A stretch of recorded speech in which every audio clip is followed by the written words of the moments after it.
Okay, good morning, guys.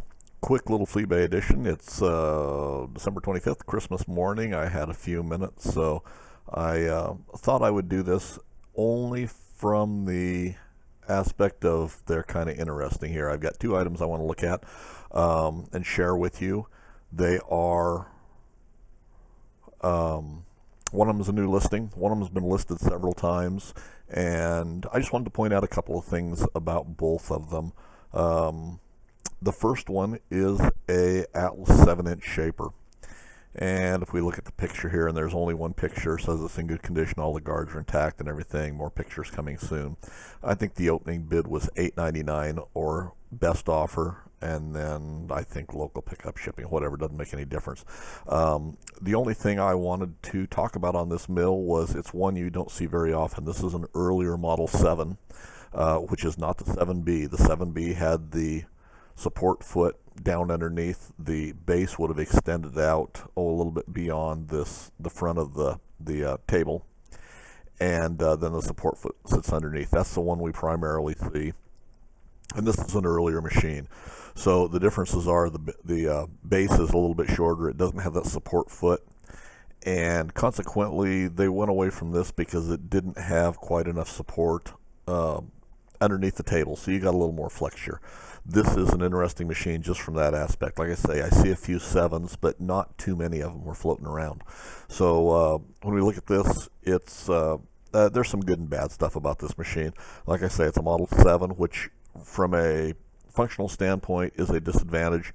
By the same token, for the home shop, it may very well serve quite well. Now, it looks to me, when you look at the slide for the tool holder, why it looks like that plate has been changed. Now that may be factory. I don't honestly know, but you know, the later ones were a contoured to the top piece here on the slide, and were a little bit better done. Now that's just something I notice on it. It has a handle, the square handle here. This one I think is probably a shop built one. The casting would have, the original castings would have been more contoured. The handle was a portion of it. This looks like it's a flat plate that's probably been welded on this end and then this end machined or something. So may have been someone's factory handle, but it's not an Atlas factory handle or a cast replacement. So anyway, something to note there. Again, nothing that these are just for information. This is not really detracting from the machine. This is just stuff that I pointed out. The other thing that I look at here is when we look at the auto advance for the slide, why this is the earlier model, and I will probably go back and zoom in on this one picture so you can see this. This was the earlier cast model, cast iron, and I think it's stronger. They don't break like the later Zamac was, but as I've said before, I think these are probably basically a fuse. When they're run to the end of the table and they're still in auto advance, something's going to break, and you're better off to have that Zamac part break, or you were in that era to have that Zamac part break, rather than some more expensive cast iron component on the cross slide or something like that. So just worth noting there, and I'll zoom in on that picture here in just a minute. Other things, square-headed bolt here on the slider, which was probably original to it. This is a standard hex nut. Most of the ones that I've seen have all had a hex nut, so I would imagine when you think about it, this is probably proper, because the bolt itself that holds the bottom part of that link on would not be changed or anything. The upper adjusts your advance, how far it's going to advance. So if that were a square-headed bolt, that would fit in with being able to fairly quickly adjust that, rather than having to go find a wrench, and you would use your standard wrench here. So otherwise, that's about all there is on that. It's got a crappy spray can paint job on it, and you can tell just from looking at the overspray around some of the screw holes and things like that. Now the badging there on the upper portion has been spray painted over. Bear in mind, if you go to restore this machine, when you strip that paint off of there, chances are you're going to strip the red background of that emblem, and any other emblems that they've done that to. You're going to strip off all the color underneath it, just like the on-off switch, where there's no black background in that. So just something to be aware of. So anyway, that's what's going on. The only other thing I'm going to talk about today, and let me go to the Atlas lathes. This has been listed several times, and it's been relisted here again for $495. Vintage 1943 Atlas Craftsman hardwood lathe machine cabinet, W101 or a W102. I've looked at this several times, and I've always felt it was overpriced. You know, that's always been something that I felt about this cabinet. It's a relatively good looking cabinet, and you don't see these cabinets very often. This is actually a W101. The W102 was for a longer bed. And if we talk about this cabinet a little bit, and we'll just go to the big pictures on it, and then we'll go back and read the description. Now, my feeling is $495 is way overpriced on this. The way I look at things like this is if you run across one at a yard sale or an estate sale with the cabinet alone, it should be worth $50. If you are finding one from a machinery dealer that's selling it off, it's probably worth $150 because it's a machinery dealer and they should know what it is, even though we know what it is here. I think it's overpriced. If you find one of these in an antique store, it realistically, even though it's from 1943, it's not really an antique that has any great value. It should be worth about $100 there. If you well, and that's about what I think it's worth, you know, from a machinery dealer, 100, 150, maybe $200 if you find an original cabinet. And this is the W101, so this is a shorter cabinet, which is for the and I'll tell you how I came across that, exactly which one it is here in just a minute. The hardwood machine cabinets, the W101 table dimensions are 45 inches long by 14, and it gives those dimensions later on here, so we know it's a W101, and that's for the 36 and the 42 inch bed.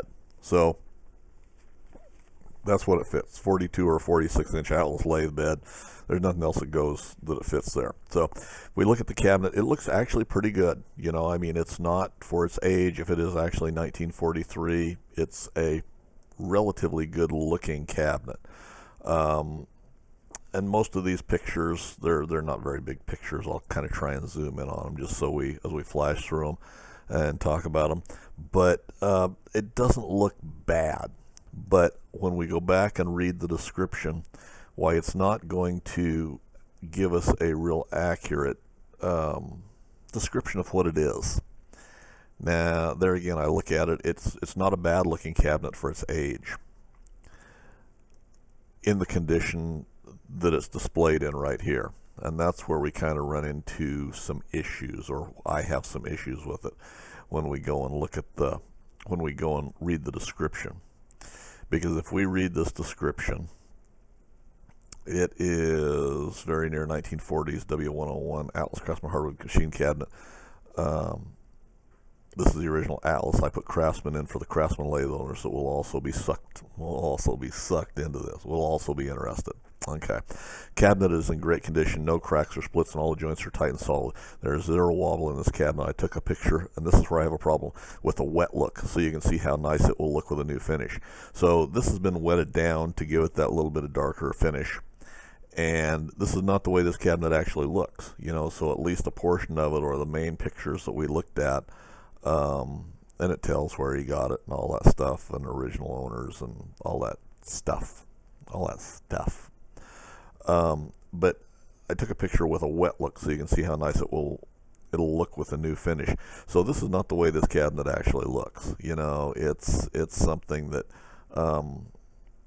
you know, if you were to put a coat of finish, which is going to take away from the originality of it, going to take away the collector's value of it, which I said all along, the Atlas stuff necessarily does not have collector's value. These should be used machines. They should be functional machines that you're going to put to work. So if this is wet down, why, chances are it's going to look quite a bit, I guess, whiter or dingier when it dries out completely. And probably not all these pictures are that way, but that's what stands out to me. The other thing that stands out to me is when we read the description, and he gives dimensions on it. Um, let's see. I'll show. And shipping, I'm not even going to talk about shipping if you're going to have it shipped, because that's something that you're maybe not going to have any control over if it's way out of price. But the overall size of the cabinet is 45 inches long by 14 and a quarter by 32 inches high. The weight of the cabinet by itself is 123 pounds. Now, I realize when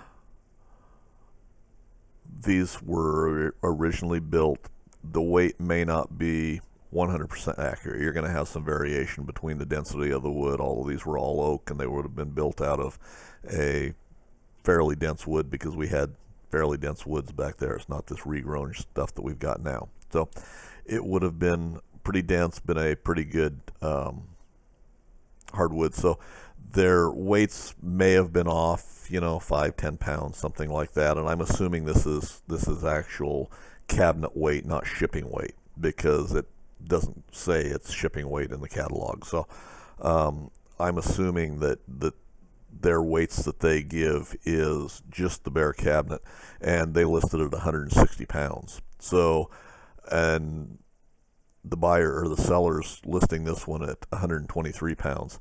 So we've got 38 pounds calculate, especially since now we know that this has been wetted down, that this is this is just dry as can be, even though it still is tight and all that good stuff, if we assume that's all correct. So anyway, those are the only two I wanted to point out. Use it for informational purposes. You got to be a little bit of a detective with all of these machines, and as I've said before, when we list these as excellent condition and perfect things and all original and everything, you have to look at these and decide what is original, what's not, what's actually the condition of the machine, the condition of the cabinet, all that good stuff. So anyway, just thought that I found those two interesting, wanted to share them with you very quickly.